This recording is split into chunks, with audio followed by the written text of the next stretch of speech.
സർവീസുകളിൽ പ്രതിസന്ധി തുടരുന്നതിനിടെ IndiGo CEO Peter Elbers ഇന്ന് വീണ്ടും DGCAക്ക് മുന്നിൽ ഹാജരായ വിശദീകരണം നൽകും. നിലവിലെ സ്ഥിതിഗതികൾ ഉൾപ്പെടെ 4 അംഗ സമിതി പരിശോധിക്കും.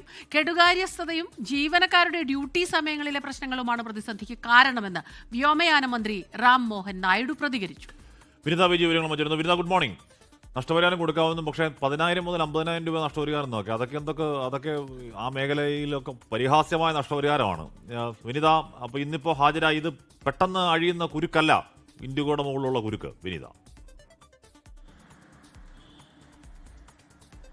Very good morning Hashmi and Smitha. Hashmi സൂചിപ്പിച്ചതുപോലെ തന്നെ നഷ്ടപരിഹാരം നൽകാമെന്നൊക്കെ ഇന്നലെ ഇൻഡിഗോ അറിയിച്ചിട്ടുണ്ടായിരുന്നു. അതിൽ ഏറ്റവും കൂടുതൽ ദുരിതം അനുഭവിച്ച യാത്രാ പ്രതിസന്ധി നേരിട്ട യാത്രക്കാർക്കായി പ്രത്യേകം യാത്രാ വൗച്ചറുകളൊക്കെ നൽകുമെന്നാണ് ഇൻഡിഗോ അറിയിച്ചിട്ടുണ്ടായിരുന്നത്. 10,000 രൂപ വരെയുള്ള വൗച്ചറുകളായിരിക്കും നൽകുക.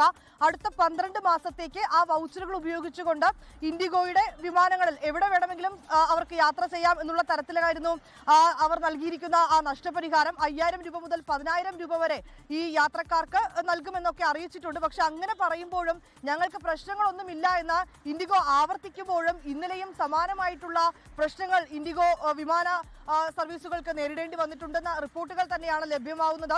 ഇന്നലെ മാത്രമായി ബംഗളൂരുവിലും അഹമ്മദാബാദിലും ഉൾപ്പെടെ 70ഓളം വിമാന സർവീസുകളാണ് ഇന്നലെ റദ്ദാക്കപ്പെട്ടത്. ഒപ്പം തന്നെ ചില വിമാനങ്ങൾ വൈകിയതായിട്ടുള്ള റിപ്പോർട്ടുകൾ കൂടിയൊക്കെ ഉണ്ട്.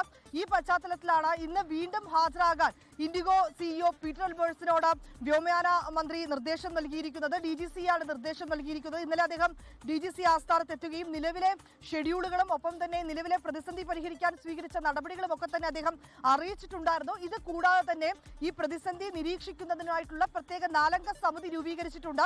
ഇന്ന് ഈ സമിതിക്ക് മുന്നിൽ ഹാജരാകാനാണ് നിർദ്ദേശം നൽകിയിരിക്കുന്നത്. ഒപ്പം തന്നെ ഈ പ്രതിസന്ധി പരിഹരിക്കാൻ ഇതുവരെ സ്വീകരിച്ച നടപടികൾ, ഇന്നത്തെ സർവീസുകൾ എങ്ങനെയാണ് മുന്നോട്ട് പോകുന്നത്, ഒപ്പം തന്നെ ഈ ജീവനക്കാരുടെ ഷെഡ്യൂളുകൾ അത് ഇനി ഏത് രീതിയിലാണെന്ന് ഉൾപ്പെടെയുള്ള കാര്യങ്ങൾ അറിയിക്കണമെന്നുള്ളത് തന്നെയാണ് നിർദ്ദേശം നൽകിയിരിക്കുന്നത്. ഒപ്പം തന്നെ ഈ നിലവിൽ കൊണ്ടുവന്നിരിക്കുന്ന മാനദണ്ഡങ്ങൾ അതിൽ യാതൊരു തരത്തിലുള്ള മാറ്റവും ഇല്ല എന്ന വ്യോമയാന മന്ത്രി റാം മോഹൻ നായിഡു തന്നെ കഴിഞ്ഞ ദിവസം അദ്ദേഹം വ്യക്തമാക്കിയിട്ടുണ്ടായിരുന്നു. ഒപ്പം തന്നെ ഇൻഡിഗോയുടെ കെടുകാര്യസ്ഥതയും ഈ ജീവനക്കാരുടെ ഷെഡ്യൂളുകൾ സംബന്ധിച്ചുകൊണ്ടുള്ള പ്രശ്നങ്ങളും ഒക്കെയാണ് ഈ പ്രതിസന്ധി രൂക്ഷമായി ബാധിച്ചതെന്നും ഓരോ ദിവസവും ഈ പ്രവർത്തനങ്ങൾ ഏത് രീതിയിൽ മുന്നോട്ട് പോകുന്നുവെന്ന് നിരീക്ഷിക്കുന്നതിനൊക്കെയായി പ്രത്യേകം ഉദ്യോഗസ്ഥരെയും നിയമിച്ചിട്ടുണ്ട്. ഇവർ നൽകുന്ന വിവരങ്ങളുടെ കൂടി അടിസ്ഥാനത്തിലായിരിക്കും തുടർ നടപടികൾ സ്വീകരിക്കുക.